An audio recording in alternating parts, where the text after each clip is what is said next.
out on the streets with my head.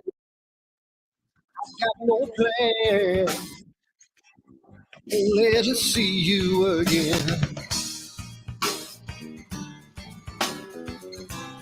Don't get me wrong, sometimes I like being kicked on the ground. I'm not that strong, but then I come to my senses. Yeah, I'm coming. You can feel my power, and I feel what is real when she feels me. And I feel what is real when she feels me. And I feel.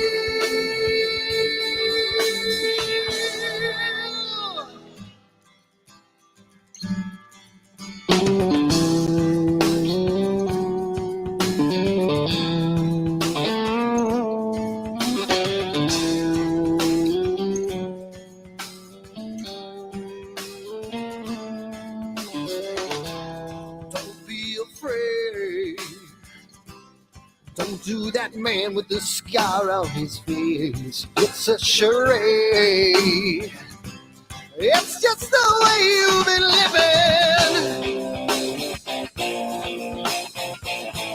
living. Yeah! I'm coming. You can feel my power. And I feel what is real when she feels me. And I feel what is real when she feels me. Yeah.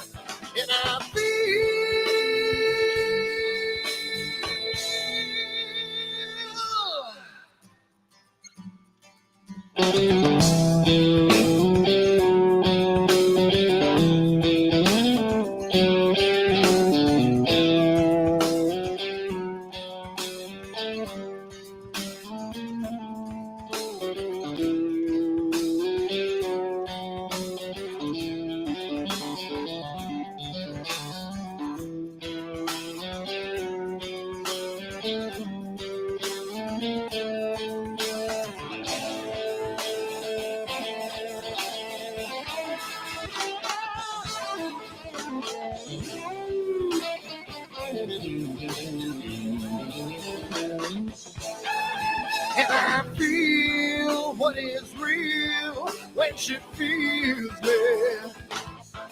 And I feel what is real when she feels me. Yeah.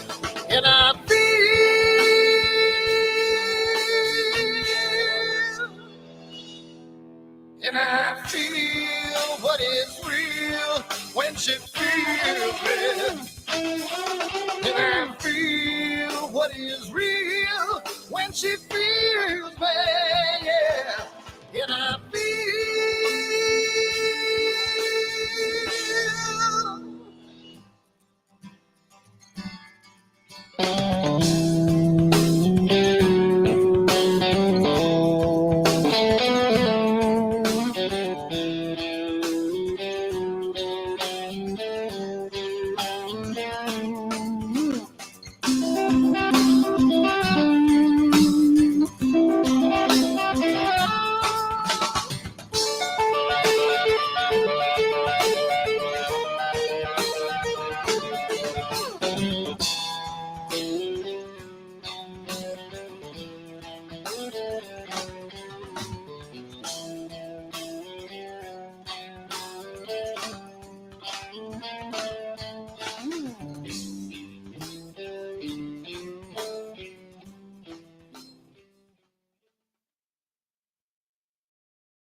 Hi everyone, Dan here, and I just wanted to put a little snippet about AstroWorld and what we do because I want to start getting the word out because I think it's becoming more and more of a giant community, and I want to get the word out to some other people. So what we do at AstroWorld is We hold astrophotography chats on Wednesdays at 9 p.m. and Fridays at 8 p.m. Eastern time.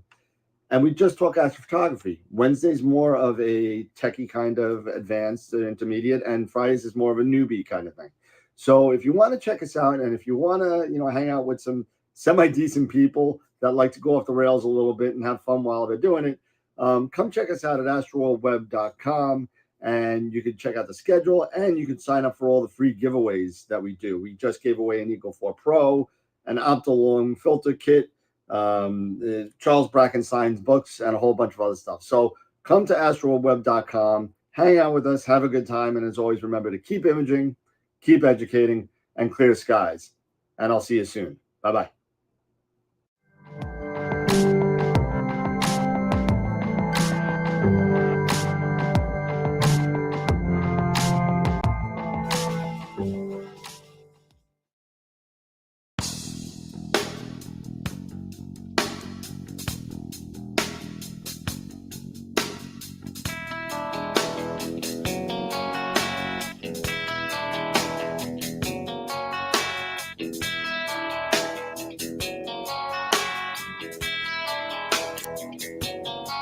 All right.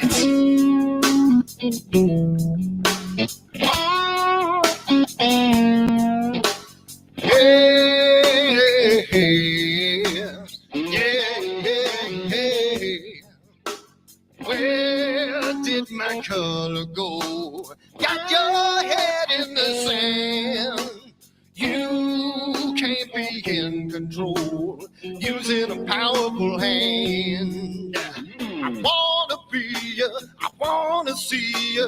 Don't taste the kisses of hate. Don't try to tell me, don't try to sell me, don't try to say it's too late. You're gonna push me to the edge, back me in a corner, making me stand in your shoes. Push me to the edge, hide a little color, it's black and white and blue. Black and white and blue, yeah. All right.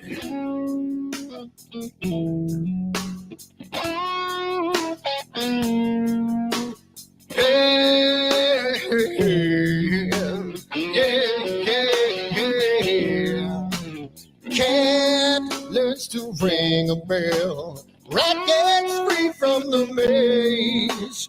We can be taught to love. We've got to learn to wait. I wanna see, I wanna be. Don't taste the kisses of hate. Don't try to tell me, don't try to sell me, don't try to say it's too late. You're gonna push me to the edge, back me in a corner, making me stand in your shoes. Push me to the edge, add a little color, it's black and white and blue. Black and white and blue, yeah.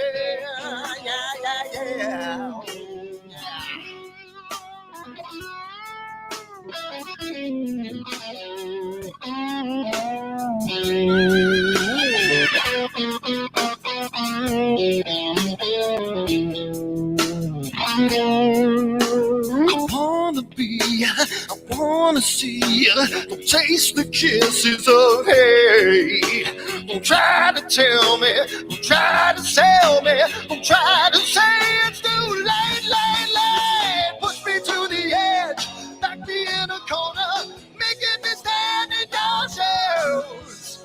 Push me to the edge, add a little color, it's black and white and blue. Yeah, black and white and blue. You're going black and white on the edge, back me in a corner, making me stand in your shoes. Push me to the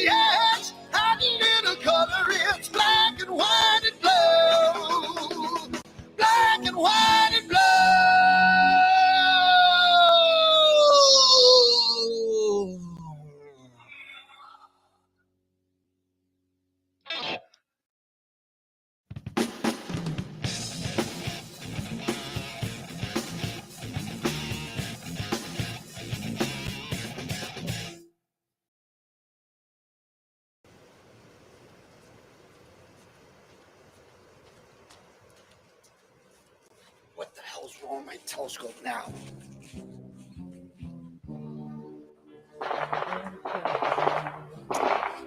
Get what's wrong with this thing?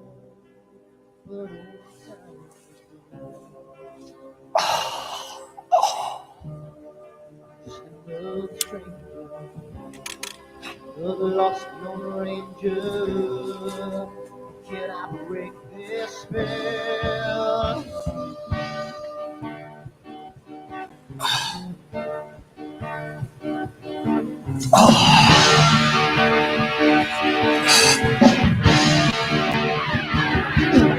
If I do one thing right, do I make you do things wrong?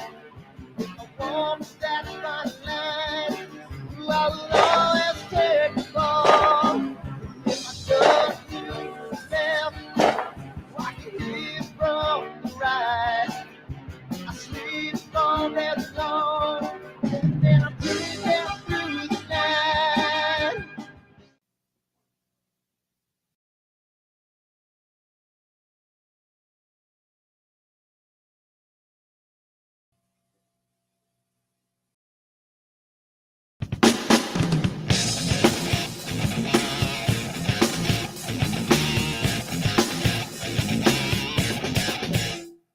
I've seen a lot of bankers, and I've seen a lot of cops. I've seen a lot of lawyers pull out all the stops. I've seen a lot of children with their parents in their hands. I've felt a lot of women who refuse to understand. Well, I don't think I understand why we're making such a fuss. And I don't think I understand what's come of all of us. And I don't think I understand why we take this world for granted. I just want to get right back to Guitar Players Planet.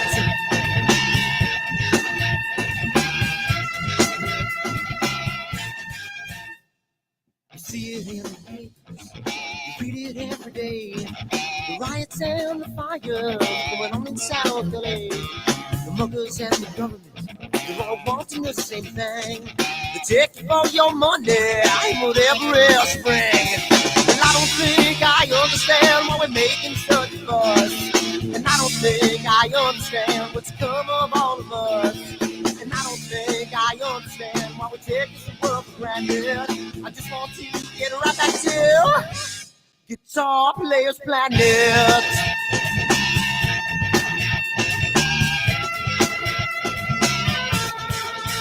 Take me.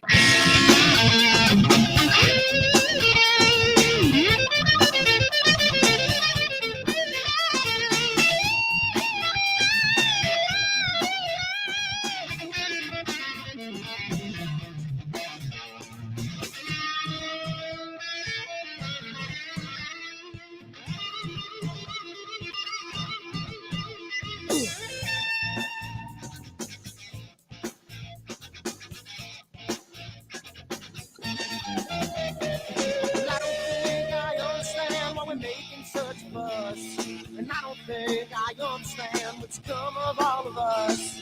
And I don't think I understand why we take this world for granted. I just want to get right back to Guitar Players Planet. Guitar Players Planet. Guitar Players Planet. Guitar Players Planet. Guitar Players Planet. Guitar Players Planet.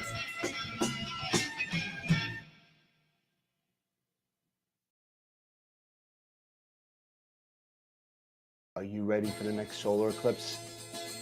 October, annular eclipse. Up.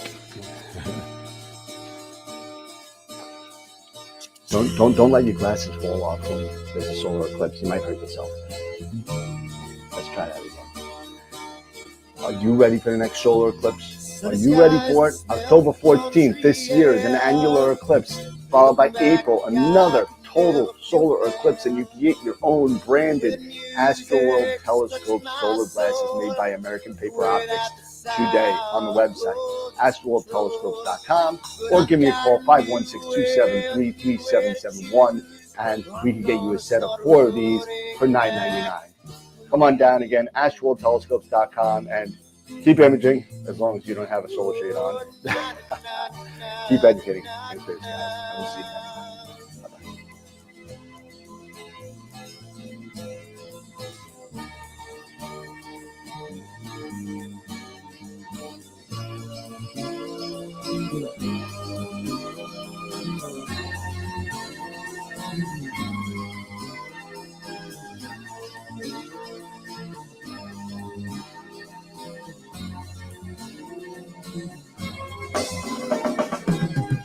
Seems to me that I have lost my friend. Got the sunset on the highway again. Then I get lost on a long summer day. I must go back before it's too late.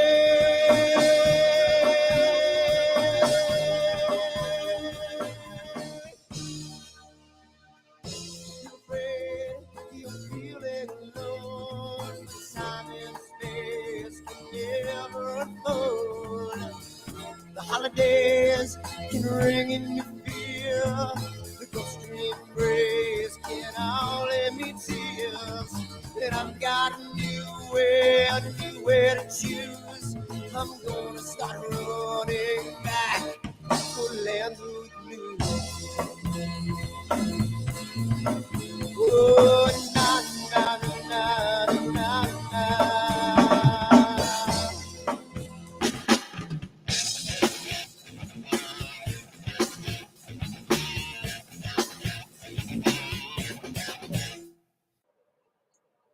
Hey everybody, what's going on, Dave? How you doing? What are you doing? All right? What's going on? Don't mind me, guys. You good? I'm all good. Don't mind me. All right, what's going on, everybody? It's another Wednesday night here at AstroWorld TV. Welcome to everybody who's in the chat. Welcome to everybody that's new to the show. It's great to have you, and it's a wonderful time. We got some stuff we're going to talk about tonight. We're going to be talking about some new products. So QHY has come out with a new planetary camera. There's been a lot of buzz, and I guess that's why it's sold out, of the Altair Astro Tri-RGB filter. It's been going on back and forth in the chat. So we're going to talk a little bit about that. I know Eric's got some news about his venture and his website that he's going to be talking about tonight a little bit. And Eric, I forgot to ask you offline. Are the image of the week good to go? Dude.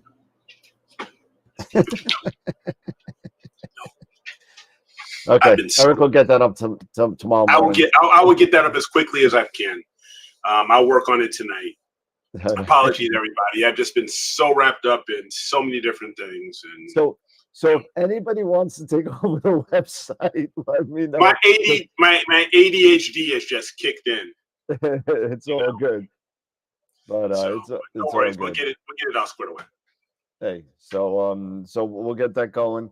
And what else? Congratulations to who was it? The one last week, to the people that oh, there goes a lot of stuff. Okay, that's all right.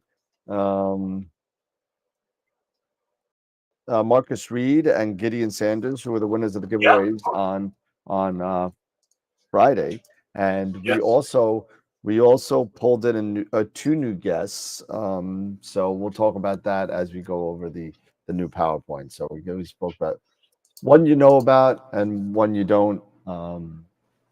But it's a new person to the business. But we'll get to that. All right. So let's talk about the spot. We also got a new Patreon member. We'll talk about that as well. So thank you to our new Patreon member. And we are going to go start rock and roll on the sponsors. So let's do the quick play, and here we go. So for those of, again, like I said previously, welcome to the show. If you're new to the show, this is what we do. We're very lighthearted.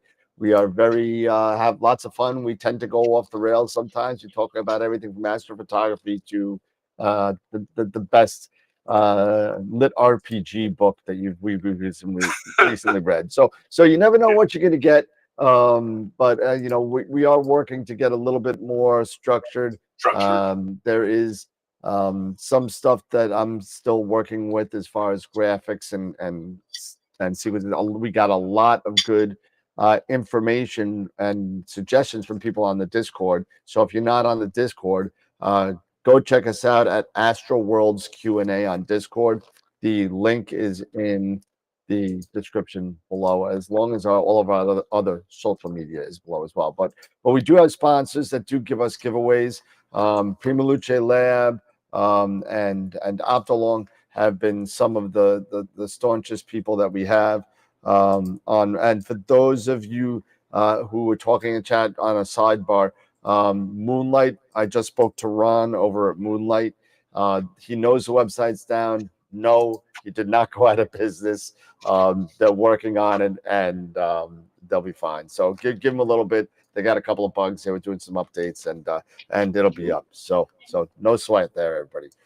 So Optolong and Prima Luce, thank you. Followed by Masters of Pix Insight and IP for AP. We just gave away last week an IP for AP year subscription, and also a Masters of Pix Insight workshop as well. So definitely go check out them. If you haven't seen either one of them, it's mastersofpixinsight.com or ip4ap.com, and they're all awesome tools for your processing workflows, whether you're using it Pix Insight or Photoshop. It's really great tutorials in there, so go check them out. Followed by, of course, if you don't know by now, we have opened our new retail store back last April. We're getting ready for our first anniversary at NEF. It'll be our first anniversary of the store. So it was really successful right now. It's just going to get more successful as it goes on. And I got to say thank you to the people that have supported not only the channel, which made the retail store possible, and thank you to everybody that supports us on Patreon and YouTube as well. So thank you so much. Week from tonight, we got one of the Masters of Pix Insight, Ambassador Ron Reacher is going to be coming on, joining us from Canada. He's going to be talking about some of the, we got a new Pix Insight update just recently. So some stuff has changed in the WBBP script. I don't know if you've seen it. I noticed it today. Some stuff we need to go over. So hopefully he'll be able to shed some light on that. Followed by the following Wednesday, we got Greg Crinklaw coming in from Skyhound, who creates Sky Tools, which is another great tool that you could use. Sky Tools. What a tool. Anyway, you could use that for not only a lot of people in the older days, like I remember, used to use it just to log your observations, and it was an observational planning tool. Now, over the past couple of years, he's implemented an imaging part of it where you can do the same thing as you do with a lot of the other tools out there like Nina and such, but you could use Sky Tools as well. And I've been a user of Sky Tools. I haven't used the imaging part, so I'm wondering how it's going to look. So we'll see. I did purchase it and I never used it. So be a good thing to see there. Then, of course, we got Bob Denny coming on for his part 2. He's going to be talking about ASCOM Alpaca again, which has been taking hold in a lot more areas than we thought it would be last year. And now it's a year later and it's starting to catch on. So good to start hearing what some of the updates and some of the people that have come on board with ASCOM Alpaca. And oh wow, I got 2. Okay, so there you go. He said he's coming on. We booked a date. Alan Friedman will be on March 20th. Really good timing. So you got a good 18 days before the solar eclipse or so, 19 days. So be good to have him on. These are actually images that he took from his website. So these are the images that this guy takes, and he is unbelievable. So it's going to be great to have him. And unfortunately, I did not make a slide for the next one yet. But this guy is Martin Gordner. I hope I pronounced it right. Gordnier, maybe. And he owns a company in New York. And and I'm gonna go back to the 2 up because I'm done with this. But Eric, he runs a company in New York, and what he does is he retrofits mounts with absolute encoders for a good price. And I lost your audio again, Eric. You're totally out now. Sorry. There you That go. was- Yeah. No, I was saying, wow. So just to give you an example, I mean, this is somebody that Pete called me today, and he's at the show in California, I think it is. And there's I think I got a picture of it. They literally have a part of the show that's called the China area. I guess it's something like China The patio. China area. Yeah, it's all Chinese distributors. It's called the China, and it's just this whole area. Like, I don't know. I thought he was joking, but it actually says the China area, and it's all Chinese. It's kind of weird, but Okay. whatever the case may be, this company is from New York. And just to give you an example on the pricing, and don't quote me on this pricing. This prices is subject to change. So until we hear from him, but what Pete was telling me, not including shipping. So the shipping is going to be just like if you did it from Deep Space Products, you're in charge of shipping both ways. They're not going to pay, for the shipping on Mountain Heads to go back and forth across the country. But Pete wanted to see if it was possible to have it done on his new Pegasus Nix that he bought just recently, and he wanted to put absolute encoders on it. I said, "Well, you could be the guinea pig on that one, because if it works for you, then I'll think about doing it." And I said, "Oh yeah, well, how much is this going to cost, Pete? Just the installation, forget about shipping." He said somewhere in the range of $500 to $600. That's exactly how I looked. And again, this may change, the pricings may change, but even if for absolute encoders, and you could go unguided on a harmonic mount for 10 or 12 minutes, I don't know. We'll have to see. Yeah. So he's going to be coming on in March to explain what he does and what, how it works and how much it costs and all that kind of stuff. So he's going to be coming on sometime in March. So I think that's kind of cool. Yeah. Chris is like, I call Kaka. Steve Hand. What music has to go, Steve? I know Steve Hand. He may not remember me, though. I hope he's not talking about the music that was on in the pregame show, because that's my band, and I take that offensive. I don't take anything offensive. For those who don't know, what is an absolute encoder? Well, that's something that we're going to go over, and when he comes up. So because we throw this word around, encoders. Absolute encoders, from what I remember, have zero backlash and are extremely accurate, more accurate than any worm gear, belt gear, or even, you got to remember, even though the harmonic gears are there, right? They're made for torque, right? They're made for torque. And, they have a lot of teeth in it. So it's going to be okay as far as their accuracy is concerned. But we'll have to see how accurate this is and how it works, because I'm a little skeptical, just like Chris. I mean, Chris says I call bull, but you know what? I said that too. And I spoke to the guy on the phone, and he seems like he knows what they're doing. So don't know. Because absolute encoders, in just basically, if I can get this, it's basically, they set the mount. The mount knows always exactly where it is, like within, microns.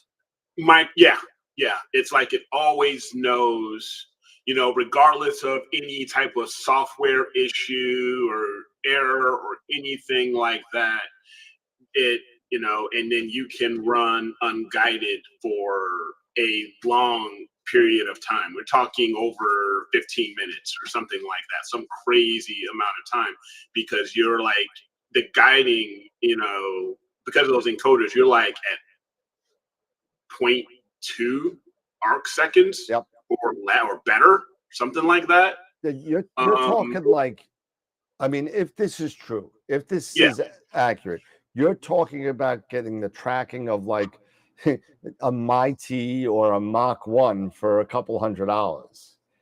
I mean, I'm skeptic. I'm very much so, but I'm really looking forward to hearing from Pete and stuff like that. Once he gets his Pegasus back, and because of course, one thing you also have to realize is with these newer harmonic drive mounts that you've just purchased, they may have a 2-year warranty or anything like that. So if you decide to purchase, say, a Pegasus or any other type of a mount, and then you decide to say, hey, I want to spend $500 and send this off, I'm pretty darn sure your warranty is going to be invalidated. It's going to there's stuff like that, because so just be aware of those things. So they're not going to guarantee the warranty, I'm sure, because they are opening they're opening it up. You're opening it up. Exactly. You're opening it up. You're doing these things. So don't expect, hey, now all of a sudden things are not working well.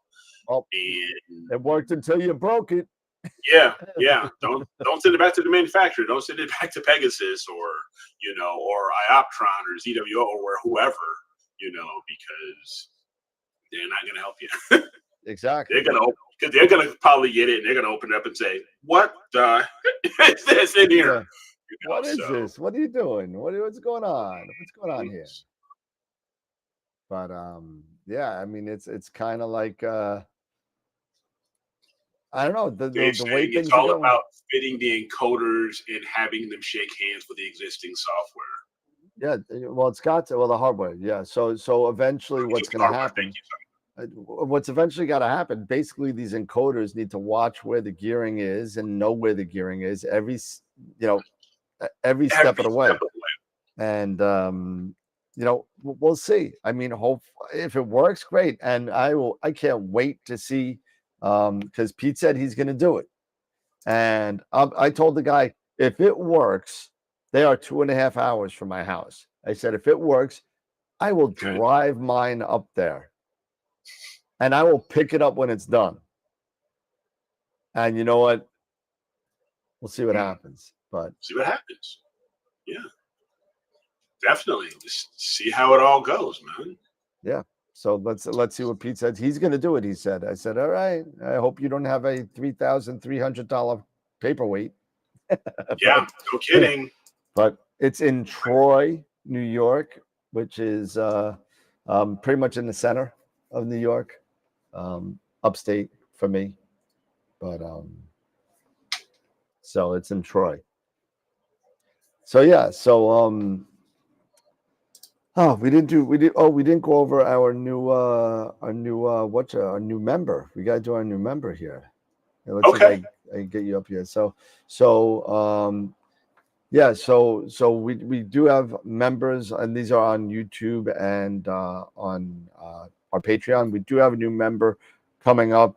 It'll say new member in the guests. So thank you for everybody. Charity, Tom, Mike, our Black Hole members. There's our Red Giant member, and there he is, Ed Dietz, right there. Another new member. So thank you to Ed. All you people that are out there, thank you for supporting us. You all really, that you help us get our Neve table. We'll be at Neve for our second year.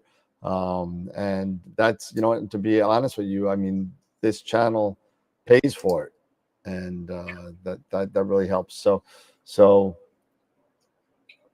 So we really appreciate. So we appreciate the continued support from everybody, and we would really appreciate, you know, if you could take time out.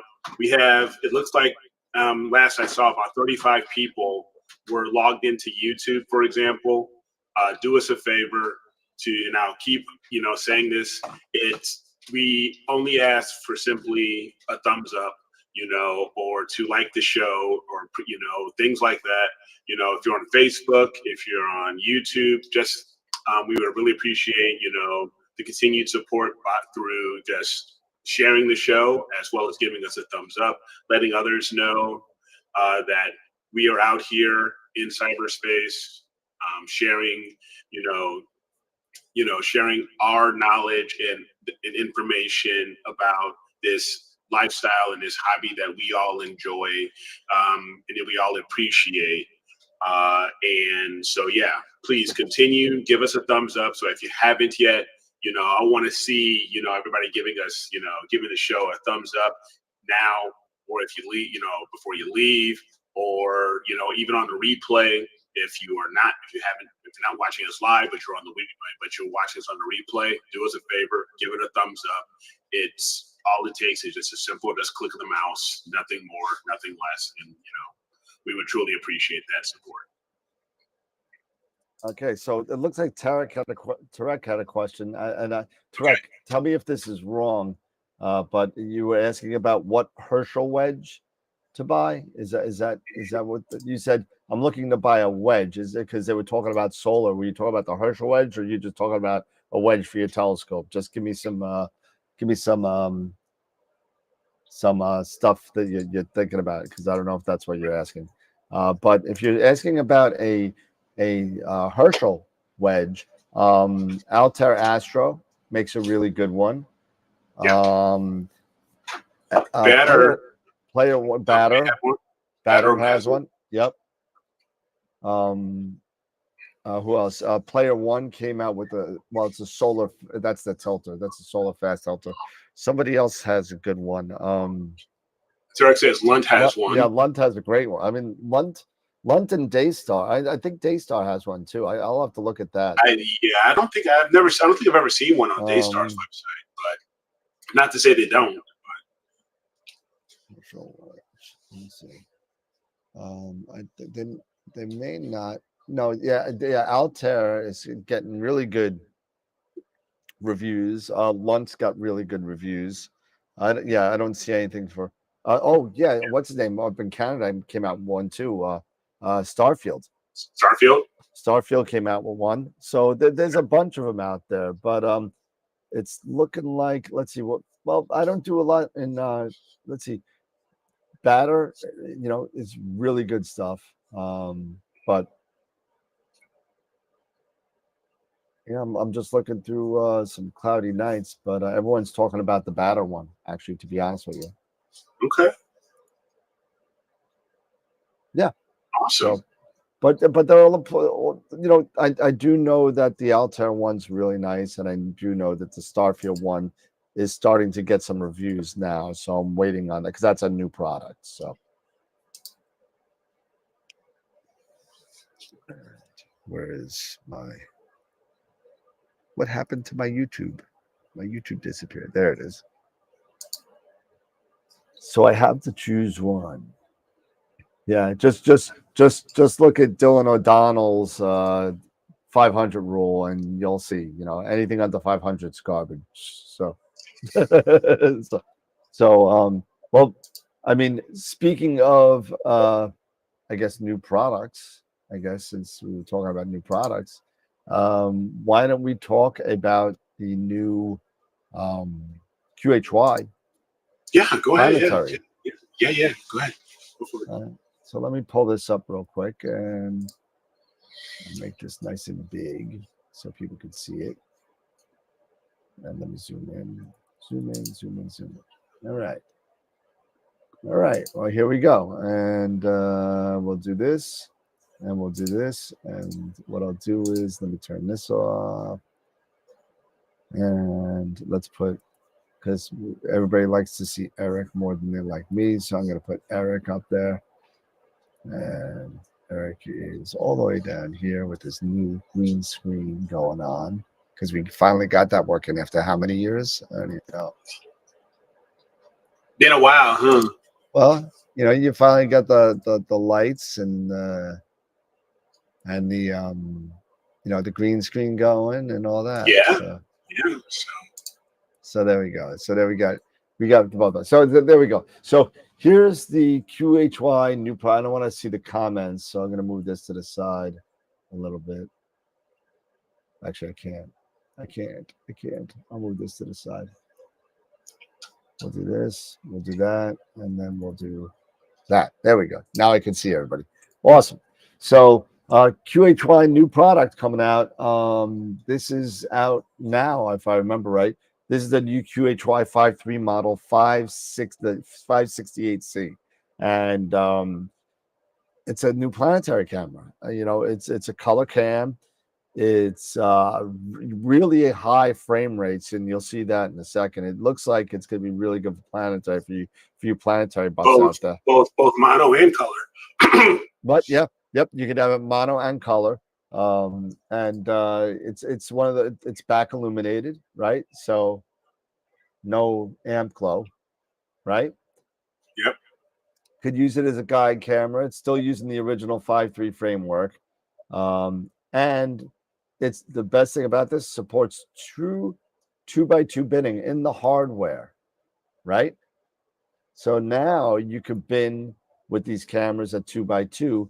And sometimes when you have this, like, I guess you get, you know, we call it digital binning, where it's binning in software, right?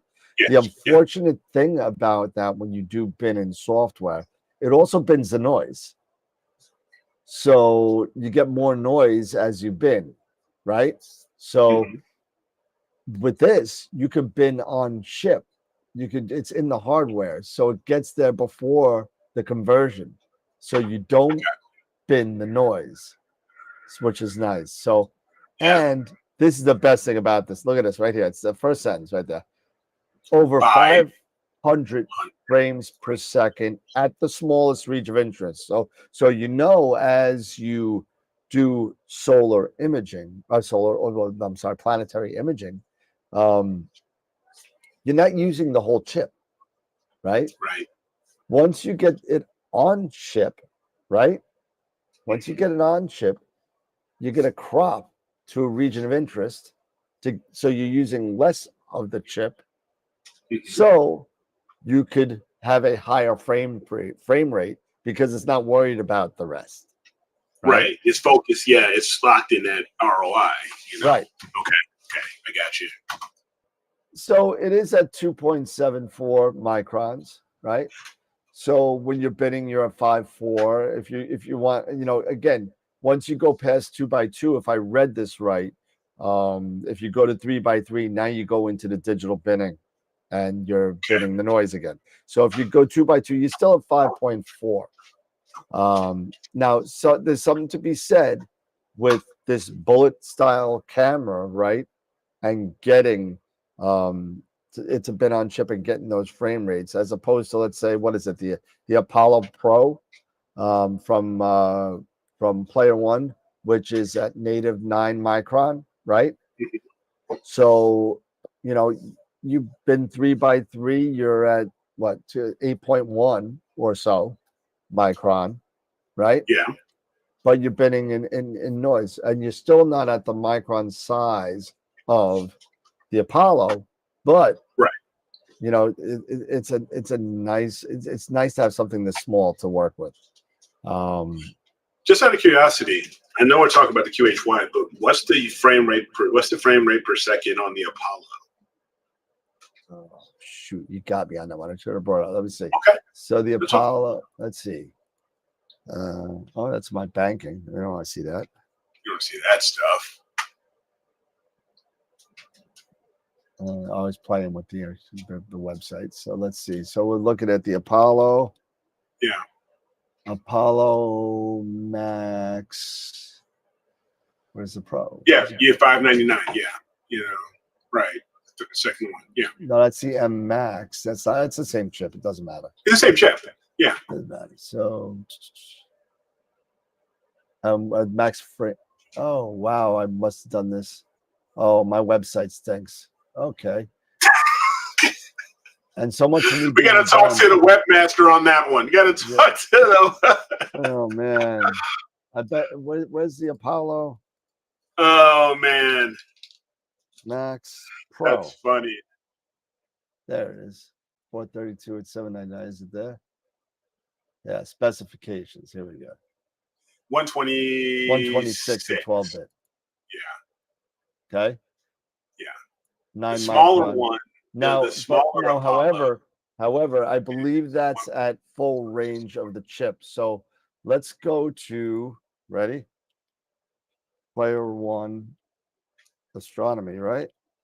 Yeah. Let's go to their website and let's see if they have the. No, it's not the same sensor. What Tarek, and I see that.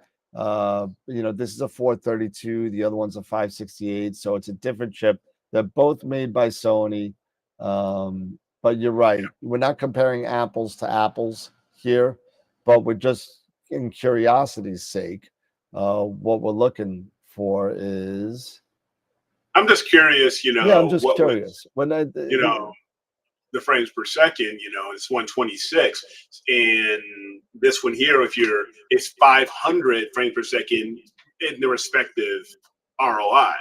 So they don't even list it on their website. It's right there, frames per second. Frame rate. They don't even list it. They just use the 12-bit 126. That's at full range. They don't do the. Oh yeah, as far as ROI. So when you crop it, and again, I'm sure it's. Let's see. Let's see if we could do Apollo. It's a 432 as well. Come on, slow. These damn websites.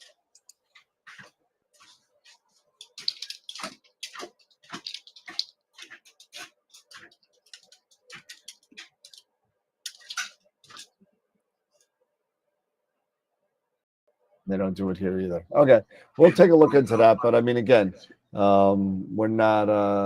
aren't comparing apples to apples here. Quarks are usually around what? The quarks are about 1,200.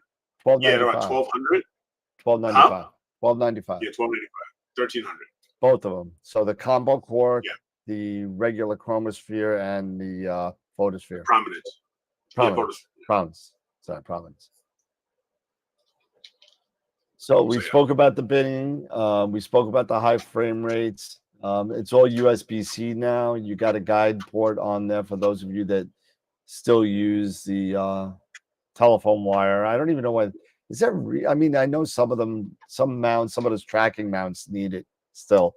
So, but I mean, it looks decent. I haven't gotten a price. Actually, I did get a price on it. I won't show it to you, but let me see, because there's other proprietary stuff on here. Let's see. QHY CCD, here it is. So the price retails $399 for the mono and the color. So okay, still that's not a bad price still. Yep, it's a nice chip size. Yeah, absolutely. 2472 by 2064. So, did you say that that the color and the mono are the same price? I did. UHY does that a lot. Yeah, I was kind of curious on why that's kind of odd, because other retailers you would the mono would expensive. Be expensive. Yep. Yeah. So. But I mean, again, when you even when you're talking about, I believe the 268 and the 268C are the same. And I'm not there. I'm the picture of the month winner. I'm the picture of the month winner. Yes, and I didn't even post a picture. Yes, you did. Yes, you did. Yes, you did. Yes, you did. Yes, you did. You snuck one in there. Let's see. So that's that. So that looks like to be a decent. I mean, the frame rate's unbelievable if you're in for planetary. So I mean, let's see. So I got. There you go. There you go. There you go. You're not Dave anymore. There you go. Thank you. Thank you. Thank you. Nothing against Dave, because his images are a hell of a lot better than mine. When I grow up, I want to be like Dave. I'm telling you. I want cool images like him. Me too. I just want to take data. I can't take anything. Yeah. I finally didn't get a chance to start data right now. What are you doing? I'm finally getting data right now. Oh, you're imaging right now? Yes. I hate you. I know. So what's up with your website, man? What's up with the website? Yes. So it's still a work in progress. I was up until like 2 a.m. this morning, doing things and doing work on it, and getting DNS items, getting DNS records straightened out and stuff like that. Shut up, Dave. But here, I'll give you guys a quick sneak preview of what I'm currently working on. And I'll make Eric big. Yeah.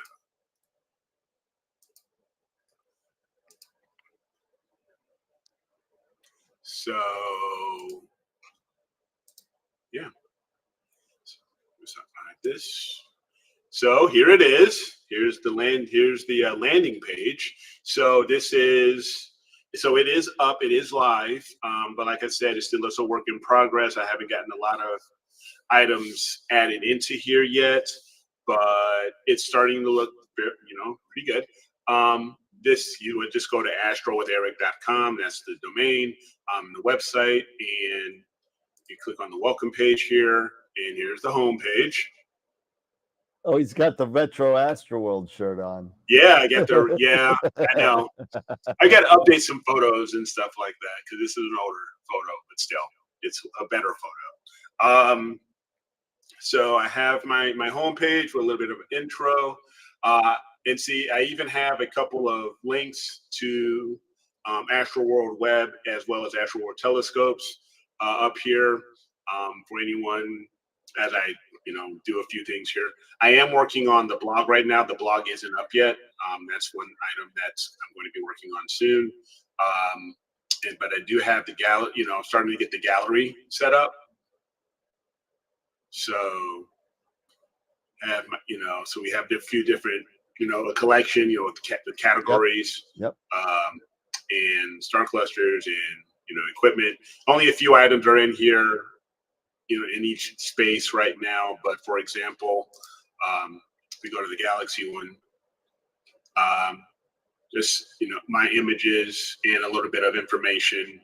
Oh, you didn't go back to 101? Mm-hmm. Oh, okay, you did say. Okay, I didn't think you pointed out the supernova, because it's super bright. Supernova. Picture. Yeah, right there. Yes, yep. It's right there. Yep. So yes, I did. So this is just a few items here, and then of course, you have star cluster. I just have M13 in here right now, but I have a few others. And then I have M42 right now. But I'll add on more because I have a lot more nebula than I do other items and stuff like that. So yeah, it's a work in progress. I'm excited. It's but it's keeping me up, a little late on a few items, a few nights, but it's coming along. And then once I get everything, really loaded in there, and just like you when you were working on the telescope, the shop's website, the store's website, it takes some time, to get everything loaded up and set the way you want it. But once it's all done, then it'll be easy. It'll just be regular updates and maintenance. And then I'll have the blog going where I'll be posting. I'll be writing up articles on, what I'm doing, equipment I'm working with, things that I'm learning, and, then sharing, and people can make comments, you drop comments and, all that other cool stuff, that you can do in a blog and all that other, and other items. So And it's, you're using WordPress for this? this right now, this is actually, Adobe Portfolio. Okay. But the blog will be on WordPress. Gotcha. Yeah, the blog is actually it's a subdomain blog.astrowitheric.com, and that is actually hosted with DreamHost, and WordPress is there. It's already installed. It's just got to get. But this, I'm being kind of picky. I'm trying to just choose on the right template and kit and stuff like that. But once I decide on that, I'm sure it'll go quickly. Yeah. And then try to figure out, okay, what's going to be the first post? Yeah, right. Things like that. So. But I'm excited. It's going to be pretty cool. That's cool, man. It's looking good, man. So nice job doing that. Thank you. So it's coming along nicely. So like I said, it's gonna be fun. All right. So let me go back here.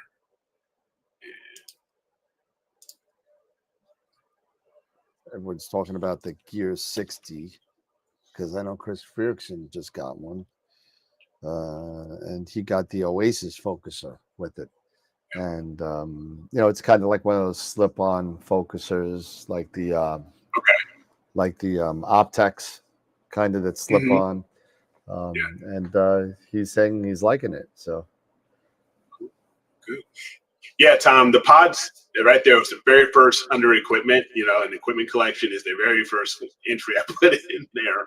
So now I got to add all my other equipment and stuff like that. But thank you guys, appreciate it. Yeah, Dave said to put should put the PowerPoint or the video of the Constellation stuff on there. Oh, sure. Yeah.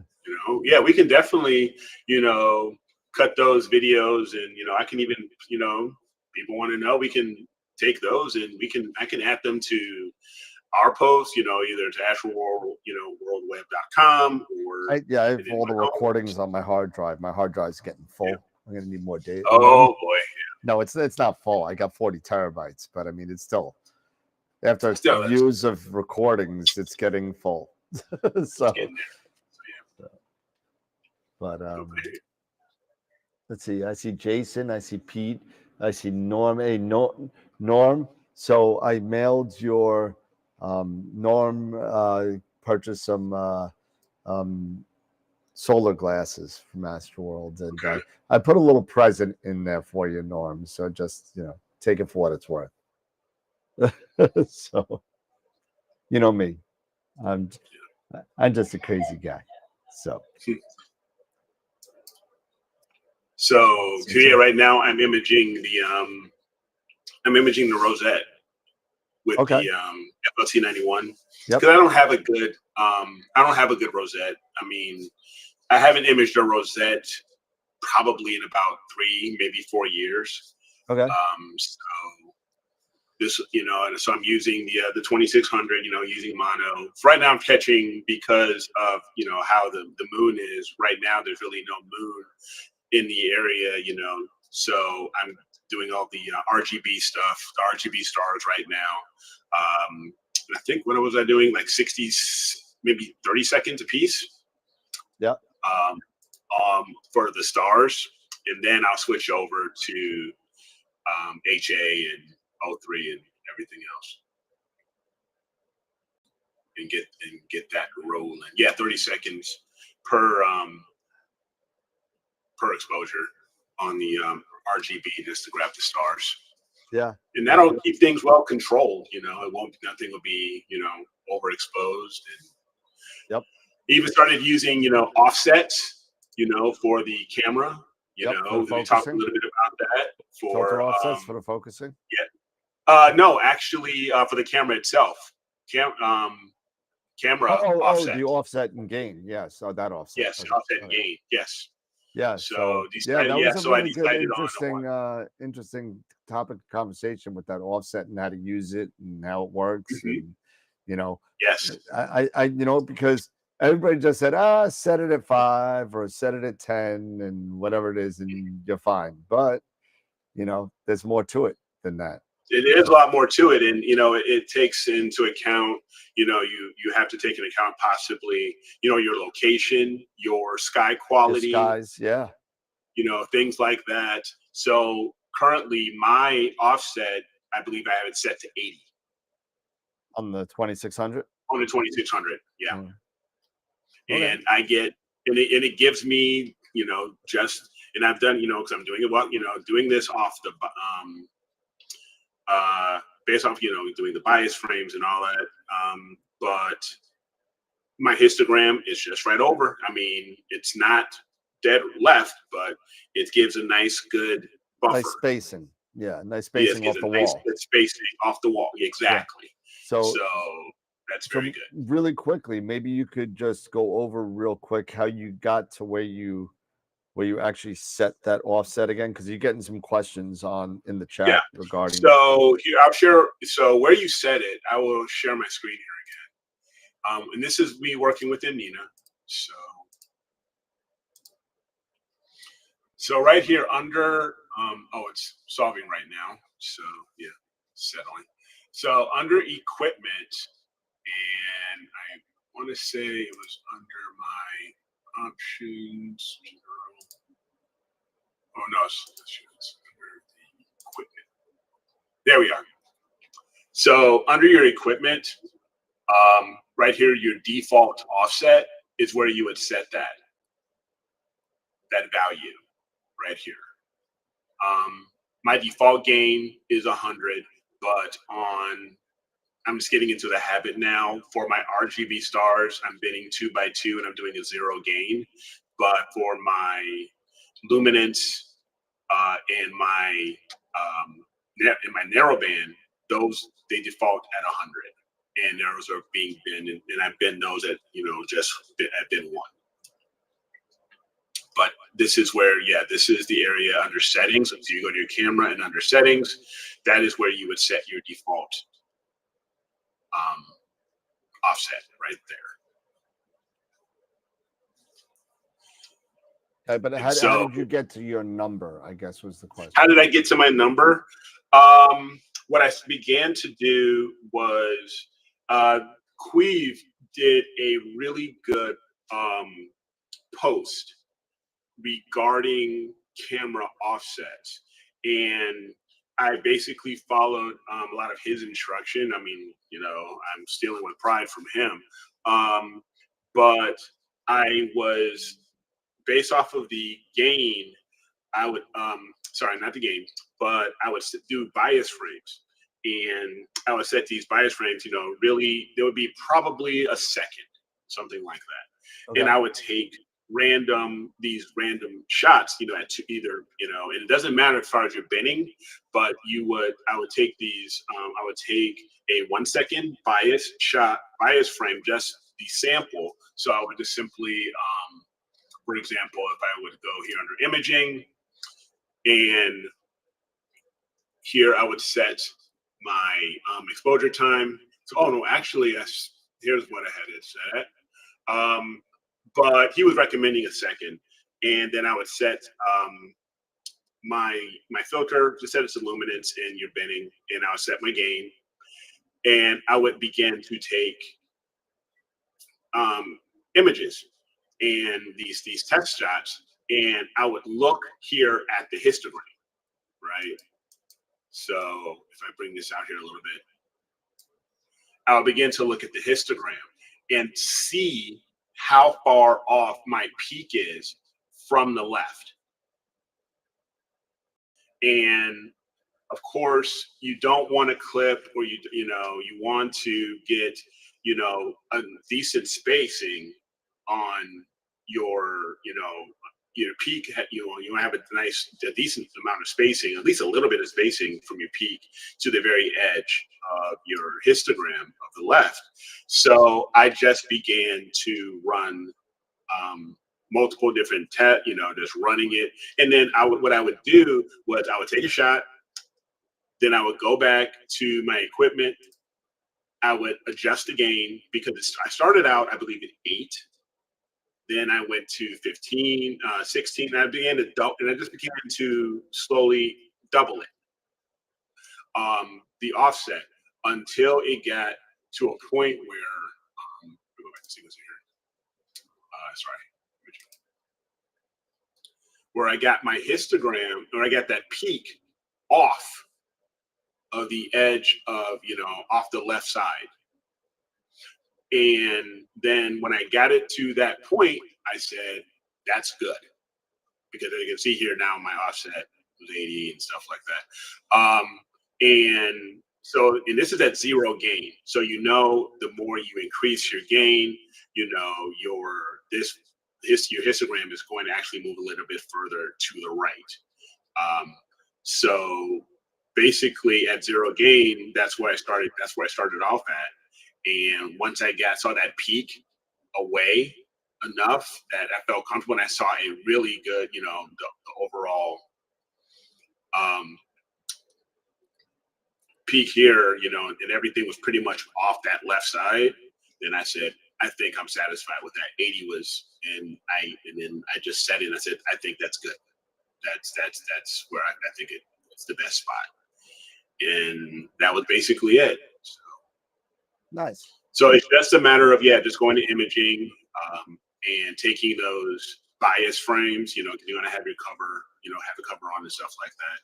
And, you can set it to as short of an exposure time as you want. Like I said, I had mine here at like 1/100 of a second, which is probably unnecessary. But like I said, Quee was even doing his, I think he mentioned his at a second. And I set my gain properly, and I just began to just take a single shot until I saw this starting to move over.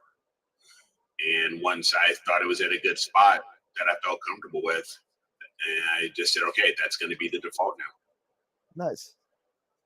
So this way, at least this will, having that offset the way it is, it helps ensure, I guess, in my opinion, and if I'm understanding this correctly, it helps ensure that I'm not going to, when I'm taking my exposures, I'm not necessarily going to clip my images, because that offset will make sure that the exposures that I take based off of this offset here, I'm going to be off that, my peak is going to be off of that left side enough that I can feel comfortable that I'm not going to be clipping my blacks and stuff like that. Nice. Does that make sense? That makes sense. Okay. So, yeah. So sometimes I know I can have a hard time explaining. No, you did good. That made perfect sense. Good. So, yeah, so that's how it goes.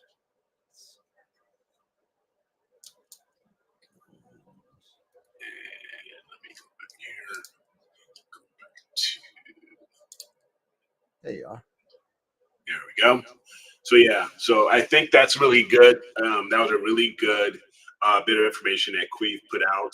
And he put this out, I think, sometime last month or maybe even earlier this month. I can't recall. About your cameras and using your cameras to the best, or your settings the best that they could be. There's some good information, and it makes sense to me. So hopefully it makes sense to you guys too. But I would definitely check out that video. Yeah, that Queeve video. Yeah, he did a really good job of checking it out and making sure that it was understandable. So I mean, he always does, and he always makes it fun. That guy's so funny. The way he presents is he's so smart, and he just does it in a way, and you can tell he has such a great passion for the hobby, and it's really nice. So, and somebody asked if I could get a hoodie up on the website, so I'm looking to place a hoodie on the website. So. Yeah, Tom, I'm using the FLT91. I'm still using the refractor. I know now I'm most likely going to probably if you want to say this is start of February, maybe most likely in March, I'll probably start getting ready to put the Schmidt out for Galaxy season. So yeah, that's good. It's good. It's gonna be a lot of fun. Galaxy season is right around the corner. What, another month and a half or so, and we're in it. So it's gonna be interesting. I got a friend of mine that's gonna be coming over with the C11 and putting it on my mount and see what we can get. I don't know. We'll see. There you go. Chris was asking, what is my minimum number? I don't know if I'm following what do you mean by minimum number. Yeah. So if you can clarify that a little bit, Chris, then maybe I can give you a better answer. Yeah, I noticed people don't use darks for the 2600. I guess it's not. That's the whole thing, with the backlit illumination and not having any amp glow. In the histogram, right now my minimum is 906 as of this exposure that I'm taking, and I'm doing reds, 30 seconds reds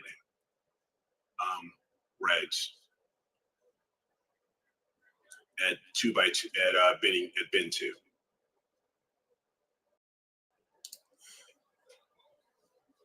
Yeah, I just didn't understand. Yeah, I didn't know you were referring to the histogram, but it said 906.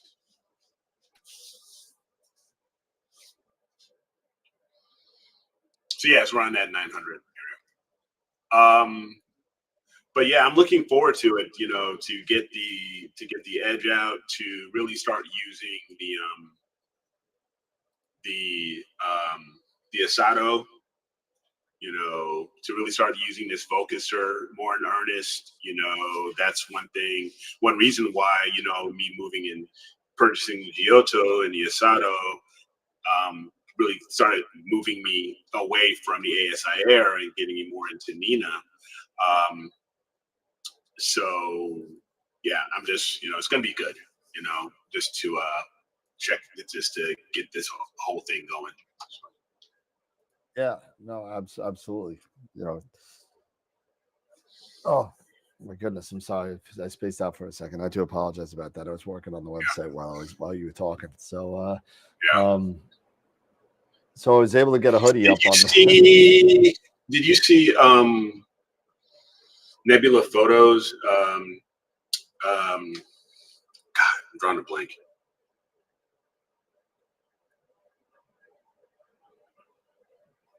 Nebula Photos. What about Nico? Oh yeah, Nico. Yeah, I didn't know if you were looking for his name. No, he was. Nico. I haven't had a chance to look at his video yet. He's talking about aperture fever, and he had the ASCAR 180. Yep. I haven't had a chance to look at the video yet. I've seen I haven't had a chance to look at it yet. But aperture fever for sure. It is a real thing. It is a real thing. Yeah. It is absolutely. It's a real thing. That's one of the big things why I ended up going with getting the Edge. Aperture fever, but I couldn't get the 9.25 yet, so I had to settle for the 8. But another scope that I suddenly ended up getting my eye on was the Sharp Star SCA, the SCA 260, the classic, the F5 classic Cassegrain astrograph. Yeah. 1300 millimeter focal length at F5. There you go. That's something to think about, That's nice for for to get like M20, some nice and you start getting once you hit over that, if you're shooting at 1300 at F5, you're getting deeper into those nebulas where you're going to start seeing, Pete was always a big fan of the Bach globules, right? Those little dark spots in the nebulas. And, hey, it is, when you start getting in there and you start getting into, you're not going to get Hubble stuff, but you're going to get close. I mean, it's going to be pretty good. when you're sitting there and you're getting into the pillars of creation, and you got the almost 1,500 millimeters of focal length, now you're talking. Now you're talking. So you know, and you know, and it weighs about 27 pounds. The OTA. 180. That's it. No. The SCA 260. Oh, that was like the 180 is like the 60 sharp pounds or something. Oh, yeah, that sucker's huge. No, that sucker's huge. Yeah.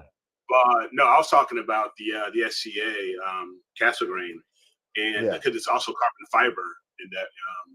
But I was talking. I had a quick chat over Messenger with Drew Evans. Okay. Yeah, because he has one. Because he lives in Arizona. He lives in northern Arizona now. I believe he lives like near Flagstaff or something like that. But he's got some incredible skies where he moved his family out there a few years ago. And he's got a nice roll-off observatory.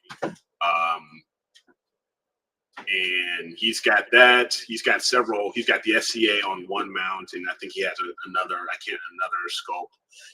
Because his roll off, I think he has 2, maybe 3 piers inside of it in that observatory. But he's taking some nice shots with it. So nice. It does look really nice. And that is what for at F5, that focal length is pretty cool. Yeah. Absolutely. I mean, it's I'm looking at it. I got his video and he's in the snow. It's funny. Yeah. So north of Flagstaff. So yeah, I saw the photos as it was being built as well. Yeah, so, it's a beautiful house. Yeah, so the 185 it's only 33 pounds. The 185. I thought it was a lot. Yeah, the 185. I thought it was a lot more than that, but it's not. Oh wow. That's a big scope. It's $4,700, but I mean, yeah, because it also reminds because I was even at one point the Explorer Scientific, the ED150 carbon fiber. Yep. That one has some nice focal length as well, and it's lighter. It's about 25 or 26 pounds because it's with the carbon fiber and everything. That one's pretty nice as well. That sucker is long. I don't know how long, but it's long. What the 185? Oh yeah, no, the 185's got to be crazy long. Yeah, so the 185, I just saw it. The 185 is he only gives it in millimeters. Geez, these metric things. So when the dew shield is extended, I got to show this picture too in a second. 1, 2, 2, 2.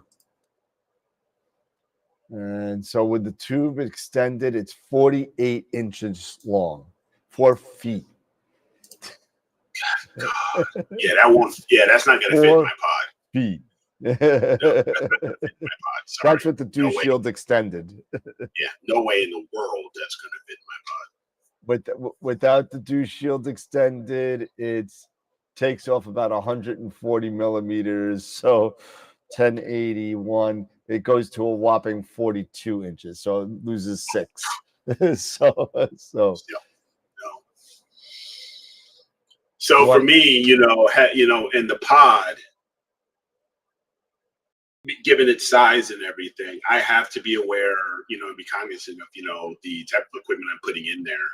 And that would be one that will probably not work for me. That's why, I'm keeping an eye like the Casa grains and stuff like that, because there's, those I can handle in there because, being smaller.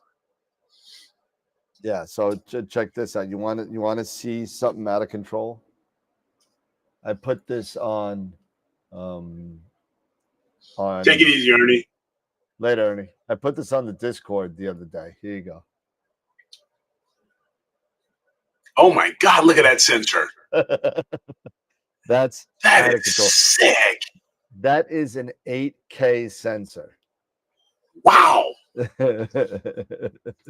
Out of control. I mean, ridiculous thing. It's bigger than his business card. That's crazy. That's big.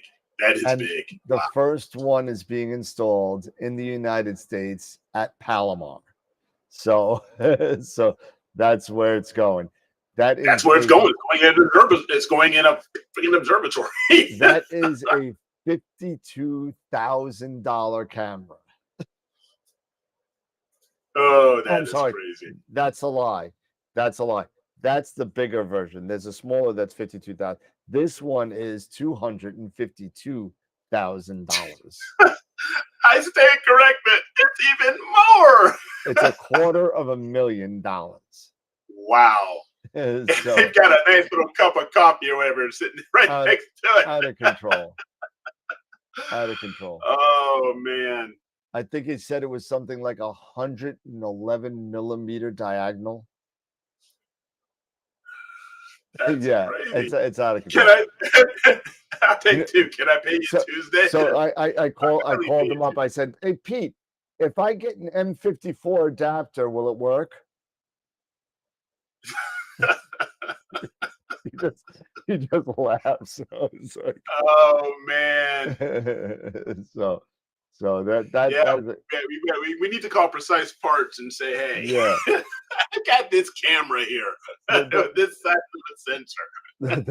The precise parts would be like, he would have a coronary. I mean, he'd be like, what? You need a what? M170 something? Exactly. Oh my gosh. Very minor vignetting on that. Very minor, It's not very minor vignetting. That sensor's bigger than M42. Yeah. So that's impressive. That's pretty wild. So everybody's asking me. I'm gonna see if I can pull this up real quick on the Altair site, because it's on back order right now. But everybody wants to see this new Tribe RGB filter that they're coming out. That it's out, but it's all on back order. It's been sold out already, and it's relatively cheap. But let me just see what the price about is. $169 dollars. So depending on how much he sells it, so you're talking about like $250 US for the filter, something like that. Depends on what he sells it at. But here we go. Here's the spec sheet on their site. Now this is the Altair Tri RGB. Now it's primarily made for color cameras. Okay. So you get a little bit of O3, you get a little bit of EHA, you get a lot of RGB, but it doesn't go totally broadband. So it narrowly selects those blue, the green, and the red. So it gets, you can see it on the graph, right?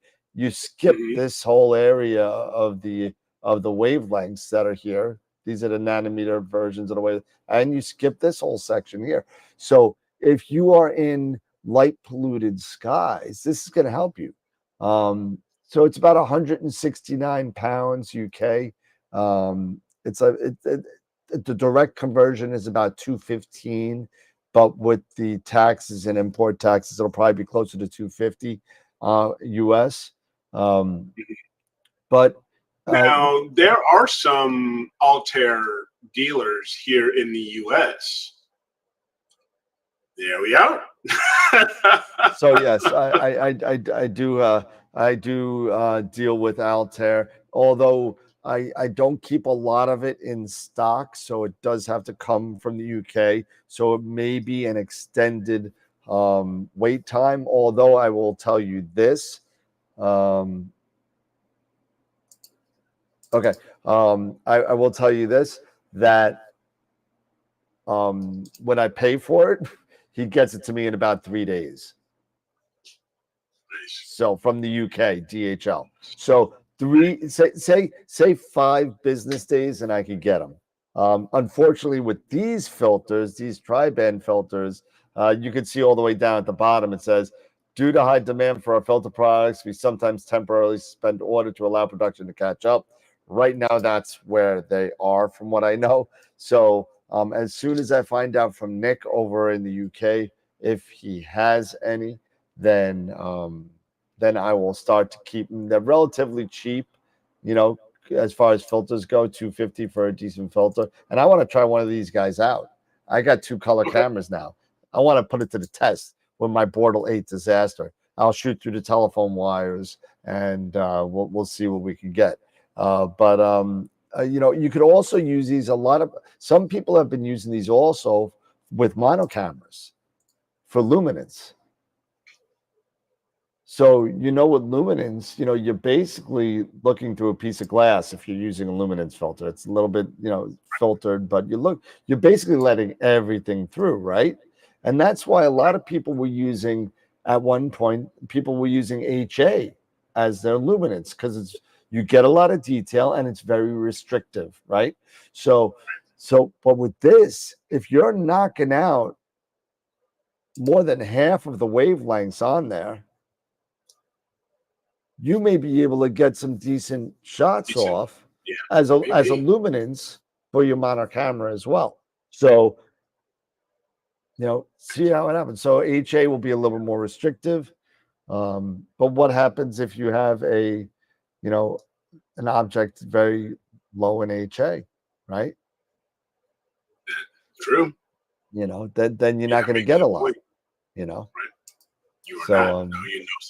I mean, if you've ever taken a picture of M101 in HA just to get those little knots, kind of, and you just take a look at the raw data of it, there's some stuff there, but in order to get any real detail, you're going to need something else. You know, you get it for certain things, and it's useful for galaxies to get those HA regions, those hot regions in the galaxies, and it's very helpful for that. But in galaxies, I mean, something like this may be something worth it to try. You know, we'll see.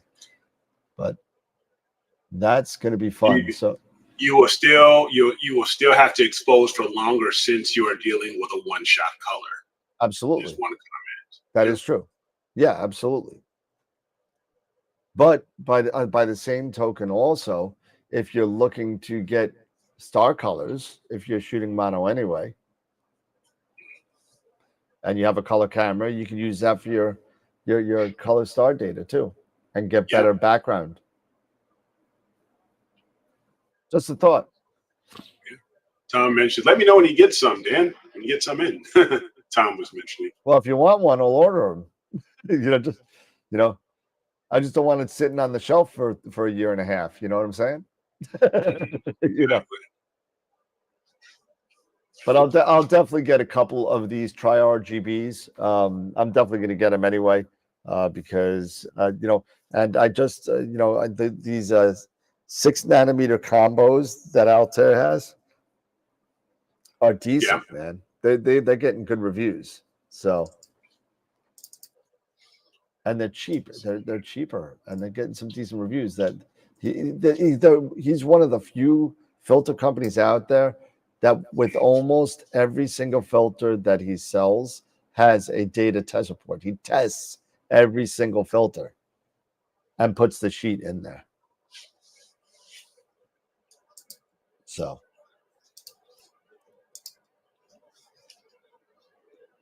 Chat here just to say. Yeah, I'm just trying to get back to the YouTube. What was the light pollution filter that used a bit of IR? It came out recently. Queeve did a video on it. What that's IR sensitive? Yes, they used it. Yeah. Yeah, they extended. Oh shoot! They extended the wavelengths on both the IR and the IR and the UV. The Leah quad band.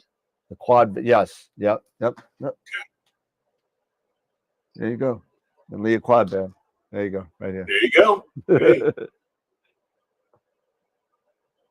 That filter's a lot cheaper. You remember that? Yeah. Heck, I mean, do you remember how much the Triad quad band cost? Oh, when it came out? When it came out, that sucker was ridiculous. It was over $1,000. Yeah. out of That control. was crazy ridiculous. You know, and now decent ones is you know, are a couple hundred. You know, so Yeah, so you just innovation, technology, competition, brings this, and yeah, you're paying less than a third of that for a decent quad band filter nowadays. yeah, yep. And now you got what you got? You dual, you got tris, you got quads. Try and get quads. Yes. So Yeah. yeah, it looks like we might have a couple clear nights here in New York over the next couple nights. You know, the big storm came through. Mm-hmm. And I guess I'm getting, again, that's what happens, you know, the days later. It just you know, right after Eric, yeah, I get it the next day. Yeah. So it looks like for me, looking at the forecast, it's only tonight to image, but it's the first time I've, I think in all of January, this is the first time I was able to image, was actually on the last night of January. The last night of the month, right? To actually image. So that's funny. You take it when you take it when you can get it. That is funny. But yeah, I'm keeping an eye on the Windy app as well, and it looks like there may be some opportunity towards the weekend, and I might be able to get some more narrowband with for the Rosette. So that's going to be the biggest thing, is getting that data on the narrowband and putting in a lot of time on that. Yeah, right. So yeah, I'm really getting to that point where I'm okay with spending 20 plus, 30 plus hours, on a narrowband target, especially after when I did the Wolfray at 134, which at that time was probably one of the longer ones, and I ended up putting in like 26, 27 hours in that, maybe around there. But I saw an article that somebody put in over 60. Wow. On that target, and they got some crazy results. But it's just one of the things that, when you're into this hobby, you just have to keep remembering. I have to keep reminding myself, need more data, especially if you're doing one shot, more data. Right. Just get used to that.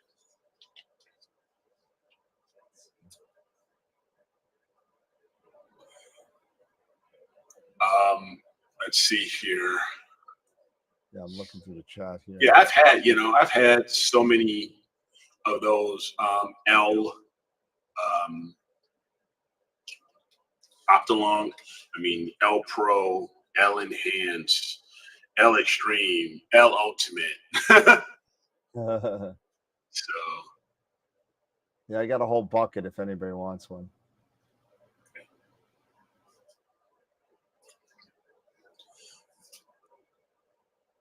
Okay. Tom, what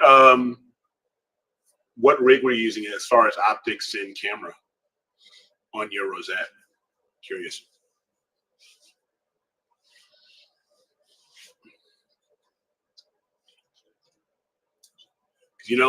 That's one of the things I've never done or had an opportunity to do, was a collaboration, of working with someone else to go after one target, and then we combine our masters together and come up with a final. Okay. Ooh, 20. Ooh, full frame. Nice.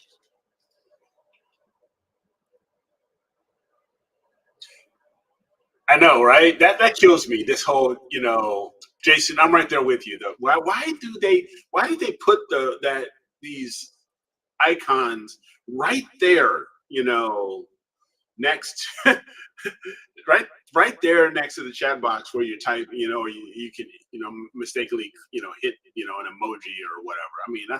That's like a bad placement.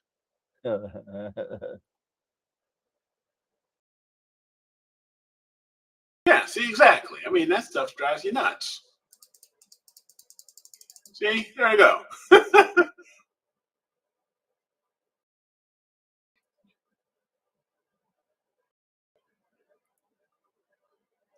So, no, yeah, I'll definitely take a look at that, Tom, and figure out how we can, if you go, like to see if we can mesh it all together and see how we can get it together. So.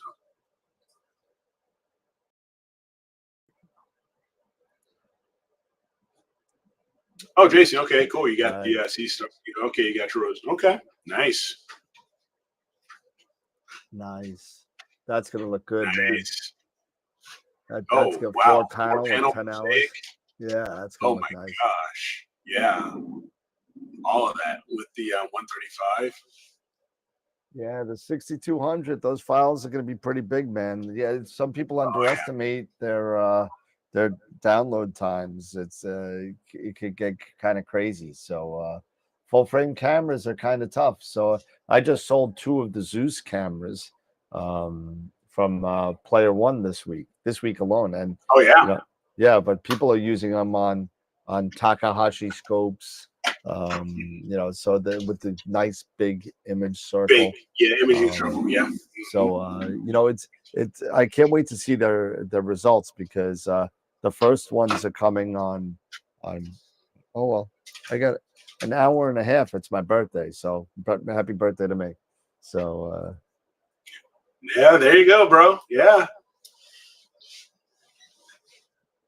There we go. Yeah. Okay, Dave. So it sounds like he was able to play with a little bit of Tom's data there, and nice. Good deal. Yes, Optolong is a sponsor of the show. Yep.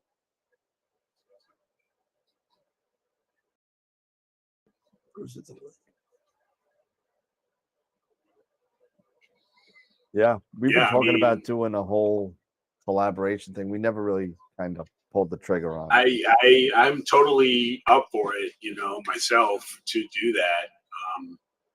To do a collaboration with someone on a particular target and stuff like that, and just and have that and do that project. I've never done it before. And be a really good learning experience for me, and it'd really be cool to see the entire process of merging, integrating different imaging trains, different optics, aligning them and getting them all set up, and then processing it all. And then you can imagine that amount of data. Say if I put in 10 and Dan puts in 10 and then Tom, pretty soon, if we all do it all at the same time, heck, you can end up, with a lot of data, and, a lot of integration time, like 40, 50 plus hours, in basically a matter of just a couple of nights with everybody, going in on it. And then voila.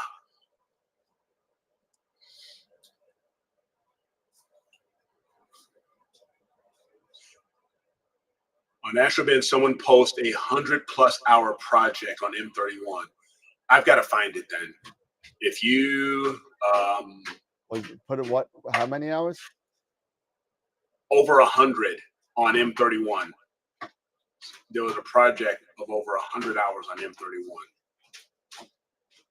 If you happen to find that, as far as the imager or anything, like that, and post that, I'll be more than happy to pull that up and take a look at that. We can even share that. I'm looking at it now. That would be something. Grab it. Log in to AstroBin.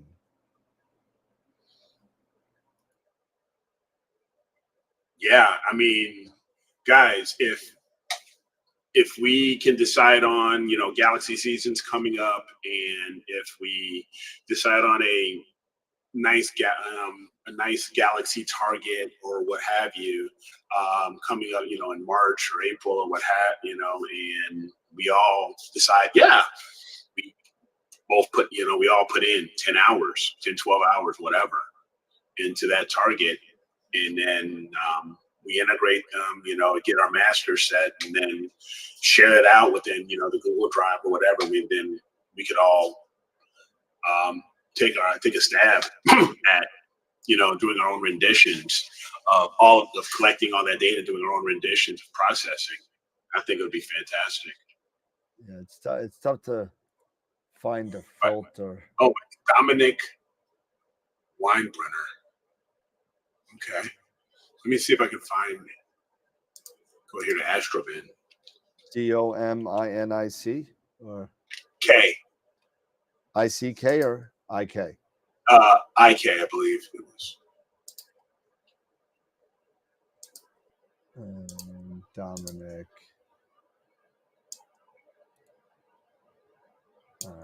Weinbrenner. Huh?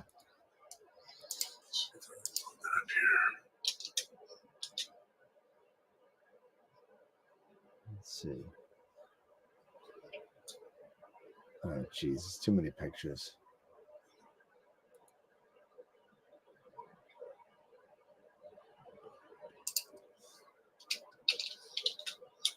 Let's see. Okay, here we go. Too many pictures. Subject. Here it is. I've got it. Here, let me share it. All right. I'll go ahead and share it here. This is something. Start the screen sharing. This got to be at the red. Here we go. Like that. This was okay. It won image of the day just a few days ago. Holy cow! My gosh, look at that. Let me blow this up. Yeah, hold on a second. Let me get it larger. Where the hell are you? And let me kill the overlay so we can actually see the image.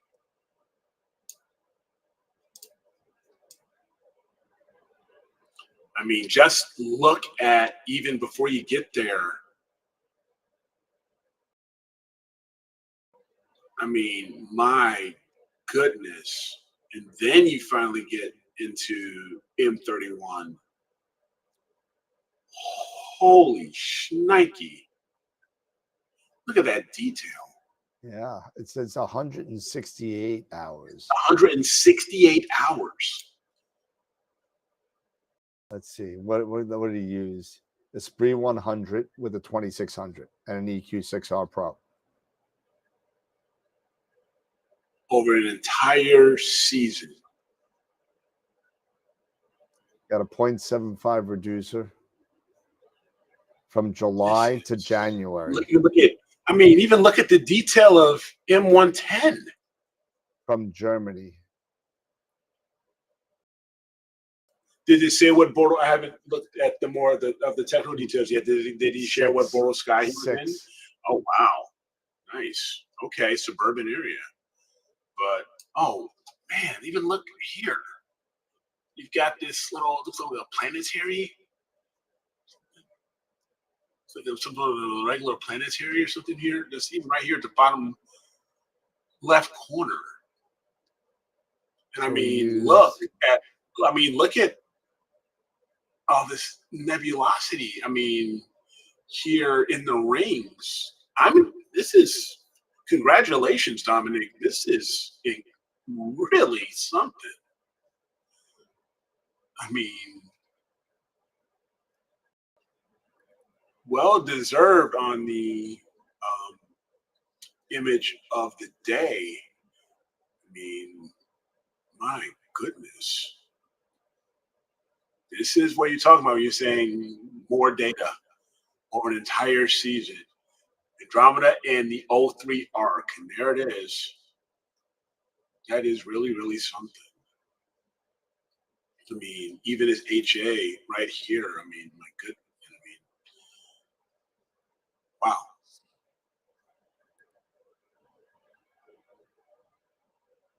Great processing, well controlled, the cores, well controlled, everything. Even got some great, I mean, 03 even within. Yeah, wow. Nice. very, very nice. Over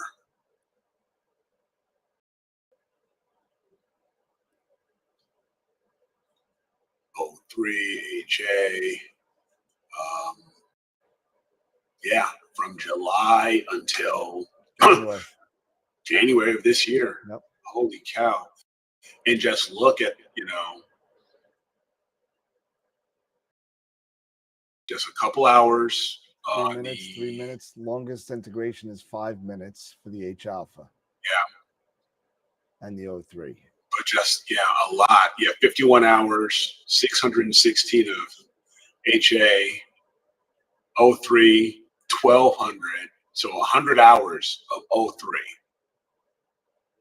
I wonder why so much. I mean, look at that. I mean, just look here, that O3 arc and everything, and even within the galaxy. I guess. I don't know. I mean, wow. I'm just saying. It's very, very nice. It's very, very impressive. And you've got a different version here, the O3 version only. Let's take a look. There you go. It's O3 only.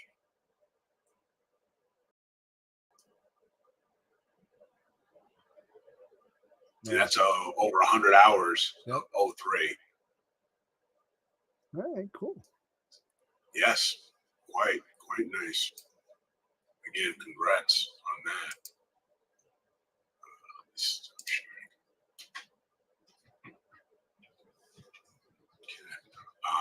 Nice. That is something.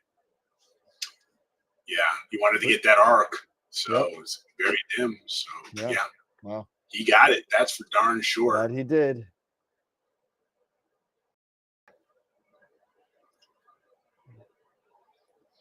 $2 years of 168 hours, 2 years of clear sky.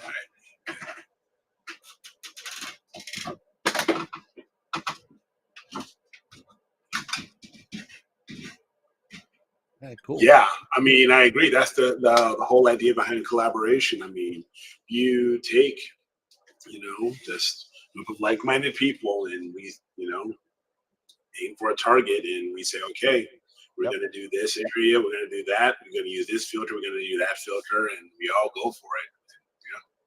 You just never know. Yep. Yeah, I wonder what the point. Yeah, at what point there's when you get to that point of diminishing returns. That's a good question. That's what I was saying. 100 hours. I mean, I don't know. I would like to see the 50-hour shot and the 100-hour shot, and see if there's a big difference. You know what I'm saying? See if there's a difference. Mm-hmm. I mean, I'm just curious. There probably is. 50 hours is a lot of data, but I mean, I don't know. I don't know. I don't know how much it takes to get that out. I don't know anyone who's done 100 hours of oxygen. So I have no idea. But I have not even thought about trying something like that long. But no, it just goes to show more data. The more data you get. Yep. All right, dude. Well, so, it's 10:35. Yeah. We went. I will be working on the website, getting the voting polls out probably within the next hour. So by tomorrow morning, or even if you guys are up within the next hour and you feel so inclined, there are 2 images here that are there. I just have not posted them yet, but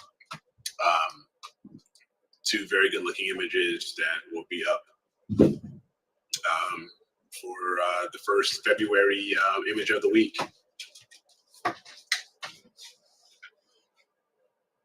So just stay tuned.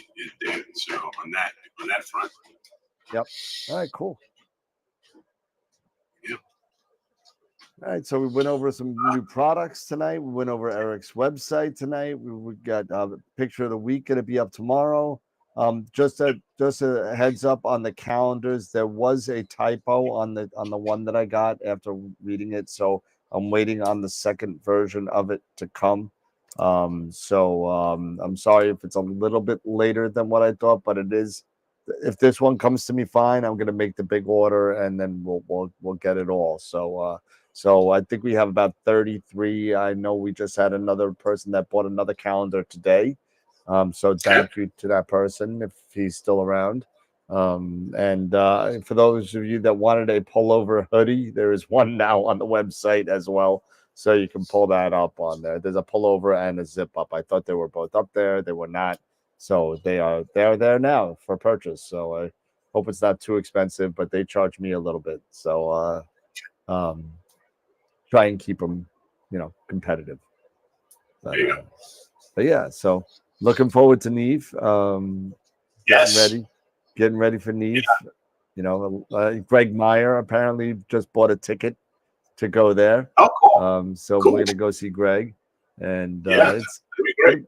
And listen, if anyone wants to help, at the booth for an hour or two, to hang out and just talk to people, I can't get you all badges, but if you want to come and help the team and give out stickers and flyers and just BS with people under the wing of us, you're more than and if we're gonna have two tables right now. We're gonna have one big table, and right behind us is Prima Luce. We're gonna be walking in between booths.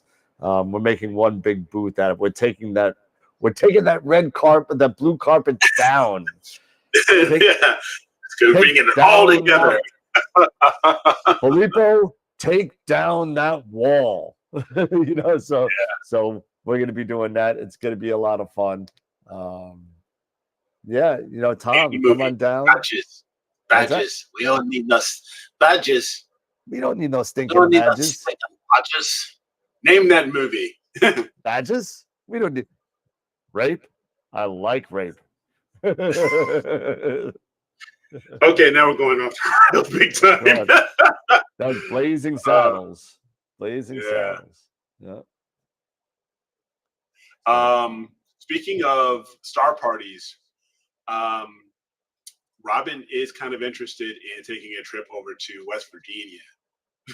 So you never know. So you might.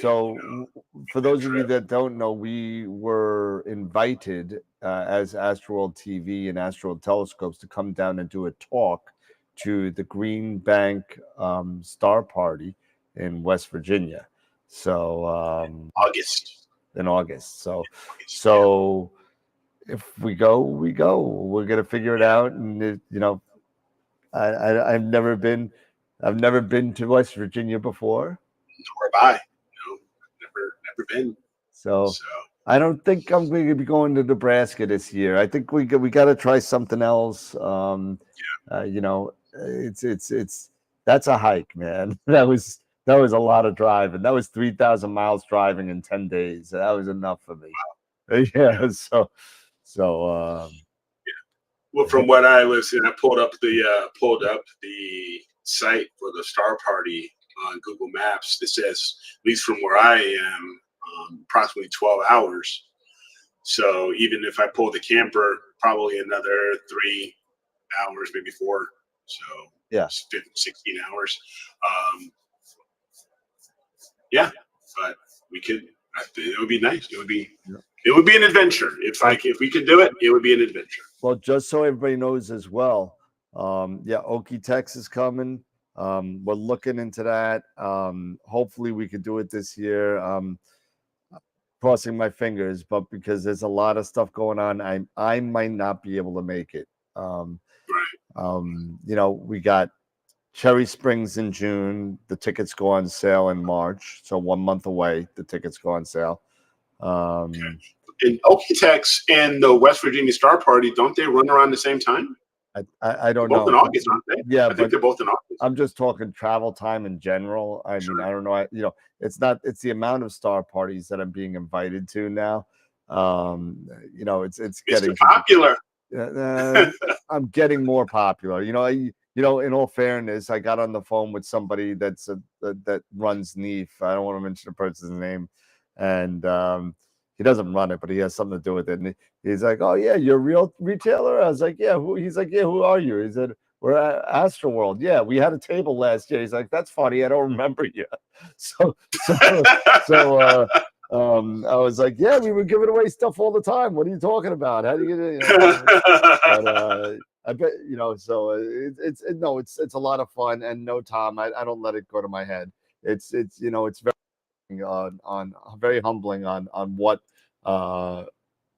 this show has allowed me to build, and with Eric's help, and with Jesse's help, and Pete's help, and Simon Lewis, and Jason, and Tim Cowell, Charlie Walsh, and all the supporters from some of our first supporters at Prima Luce Lab, all the way up to our latest supporters with Opto Long and Masters of Pix Insight. So I mean, it's been very humbling, to be honest with you. This has way surpassed anything that I would even think that I would accomplish in 9 months. So thank you. Thank you. Thank you. Appreciate it. Yeah, Truly. Absolutely. And I'm looking for another great year. The fourth, in a little bit more than 2 months, that will mark the first anniversary of AstroWorld telescopes, and we already started the 5th anniversary of AstroWorld TV. So 5 years is a big deal, for people actually to sit there and watch us, and actually stick with us for 5 years. I mean, I've had girlfriends that lasted less than that. So I mean, so I've had a lot of girlfriends that lasted less than that.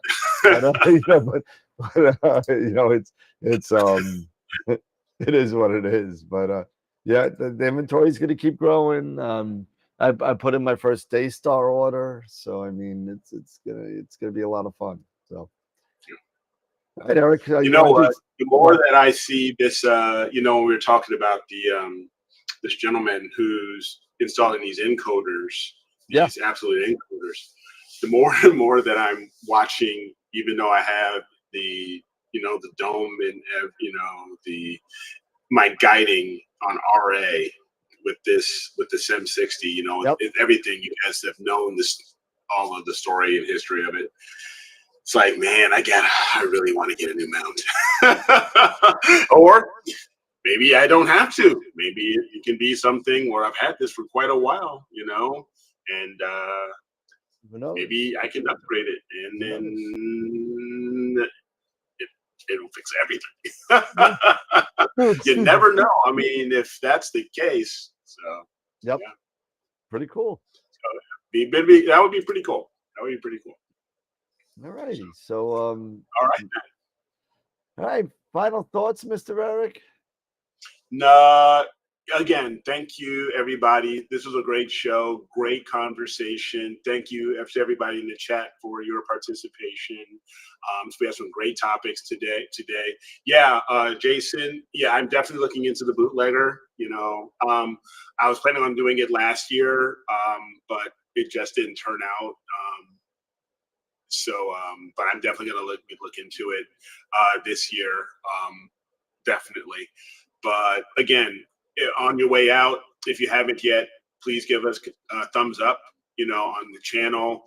We really appreciate that. If you're watching on a replay, again, give us a thumbs up and share the show, and let everybody, let your friends who are into your astronomy clubs, let them know, that we're out here, and if and share, and if they want to check us out, hey, please do so. And I hope they will, hang out with us. But again, thank you, everybody. The voting for Image of the Week, I'm getting it set up, so that'll be out very soon. And have a great evening, and I'll see you guys on Friday. Cool. And so, Eric, Constellation Night. Yeah, definitely Constellation Night. I'll find something for the South, since I did North. I got something for you. Oh, I bet you do. No, I decided to be very nice. Actually, I've been getting all the. I've been decided because I thought it would be kind of thing because I know I did the North, so I decided to take Taurus. Okay. Okay. So I figured we stay in the animal league. Okay. And how about Hydrus for you? Ooh, the Hydra.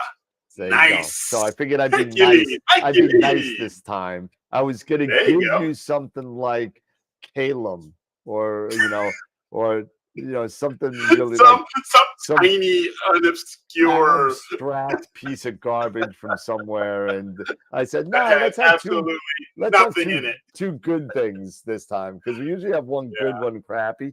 And Okay. so I Hydra figure we would stay be in awesome.